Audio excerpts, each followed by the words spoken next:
এটা ছিল ৬টি বাধা কোর্সের মধ্যে সবচেয়ে সহজটি। এখন শুরু হতে চলেছে দ্বিতীয় রাউন্ড, আর এখান থেকেই আসল খেলা শুরু। এবারের কোর্সটা আগের চেয়ে অনেক বেশি কঠিন। ভাবতেই পারবে না, প্রতিযোগীকে এখন বাতাসে ১০০ ফুট উপরে উঠে ভারসাম্য রাখতে হবে। তাকে বেছে নিতে হবে দুই পথের মধ্যে একটিকে।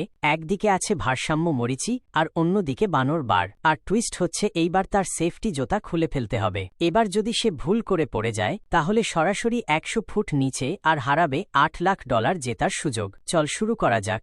৩, ২, ১। ও মাই গড, সে বানর বারে ঝুলছে। এই মুহূর্তে পিছনে ফেরার আর কোনো পথ নেই। প্রত্যেকটা লাফে তার জীবন আর টাকা ২ই ঝুলে আছে বাতাসে। সে অর্ধেক পথ পেরিয়ে এসেছে, আর এখন প্রতিটা দোল যেন শেষ আসার মতো। শেষ দোলটা পেরিয়ে গেল। অবিশ্বাস্য। এভাবেই দ্বিতীয় রাউন্ড সম্পূর্ণ হল। সে এখন আরও কাছে পৌঁছে গেল $৮,০০,০০০ পুরস্কারের। নেক্সট পার্টে দেখা যাবে সে কি পারবে সবগুলো রাউন্ড কমপ্লিট করে পুরো $৮,০০,০০০ জিততে। এরকম আরও পাগলাটে মিস্টার বিস্ট ফ্যাক্টস ভিডিও দেখতে হলে চ্যানেলটা সাবস্ক্রাইব করো এখনই।